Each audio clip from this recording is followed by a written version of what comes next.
Mungkin juga masyarakat Indonesia sudah pada melihat ya, Doktif mendatangi kediaman dari istri Bang Afrizal. Ya, secara live streaming, Doktif lakukan itu untuk apa? Untuk menghindari adanya settingan. Doktif di sini dari awal kemunculan Doktif paling benci yang namanya settingan, gimmick. Jadi apa yang semua Doktif lakukan itu adalah real. Jujur pada saat Doktif lihat video itu, Doktif cukup kaget. Kenapa? Karena Doktif tidak pernah mengenal, tidak pernah bertemu, tidak pernah melakukan chat, mau menghubungi apapun dalam bentuk apapun dengan bapak ini. Jadi Doktif tidak tahu sama sekali.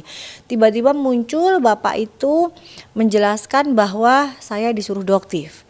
Tetapi dari raut wajahnya, ekspresi wajahnya terlihat banget bapak ini di bawah tekanan. Jadi pada saat itu Doktif yang live ya, pada saat itu juga Doktif lagi jualan. Nah pada saat itu Doktif memberitahu ke follower yang sedang menonton untuk mengechat ya Riko dengan akun Jaga Lambe pada saat itu. Untuk siapa yang mengetahui bapak ini silakan menghubungi Riko gitu.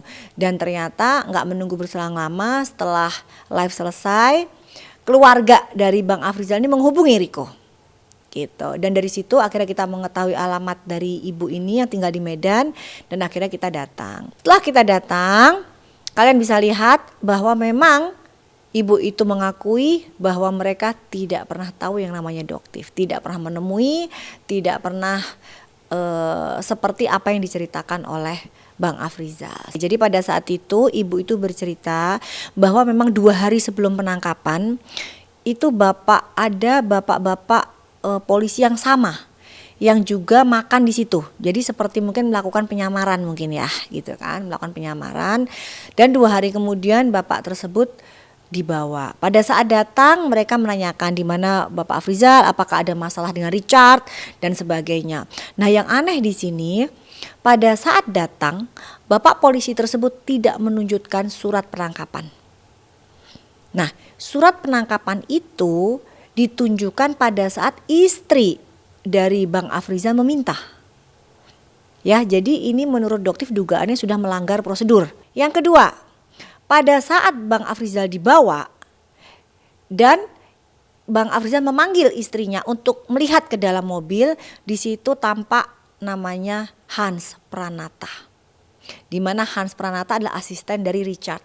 Terus Saya lihat rupanya ada Kohan sini di dalam. ada Kohans ya, lihat ya. Sejak kapan ada orang sipil Kohans? Bagaimana orang ini bisa bersama-sama satu mobil dengan Bapak Afrizal dan bapak-bapak kepolisian tersebut? Bagaimana? Apakah itu sesuai dengan prosedur?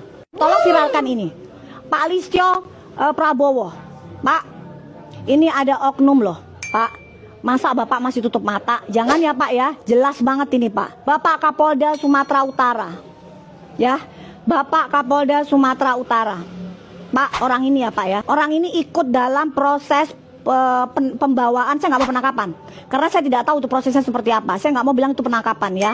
Proses di mana Bapak Afrizal dibawa ke Palembang. Dia ikut dalam satu mobil. Ini orang sipil Pak. Bagaimana orang sipil ini bisa ikut bersama dengan Bapak polisi? Ada foto bapak polisinya yang kemarin. Nah, yang ingin saya tanyakan kepada aparat yang menjemput ya, bagaimana bisa seorang asisten dari Richard pelapor bisa bersama dengan Bang Afrizal dari Medan ke Palembang? Nah, otomatis pikiran yang namanya masyarakat normal pasti selama perjalanan akan muncul dugaan intimidasi. Nah, apa yang terjadi selama perjalanan itu?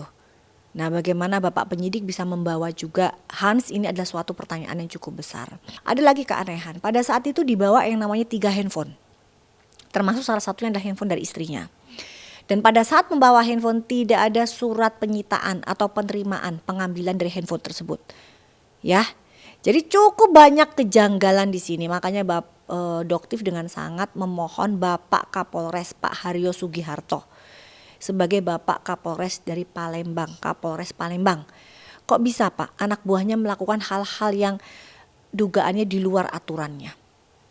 Gitu. Apakah ini oknum-oknum anak buah Bapak yang melakukan sendiri tanpa sepengetahuan Bapak? Karena saya yakin seperti itu. Jadi, Doktif juga ingin masyarakat mengawal kasus ini karena dugaannya Doktif DRL ini merasa dia memiliki power yang luar biasa. Ya, dan saya ingatkan DRL, kamu adalah warga negara Indonesia yang harus taat pada hukum. Ya, di sini tidak ada yang manusia kebal hukum. Waktu yang bisa membuktikan sih. Orang bisa menghujat, orang bisa menjatuhkan saya, orang bisa mencibir. Tapi kan waktu yang bisa membuktikan semuanya ya. Aku percaya Allah sih, jadi aku serahkan aja semuanya ke Allah aja. Aku harap bisa cepat buka mata masyarakat aja sih. Sudah dilaporin, ya Bang? Sudah naik sidik juga. Sudah naik sidik, katanya besok beliau juga hadir ya. Ya, mudah-mudahan segera tersangka.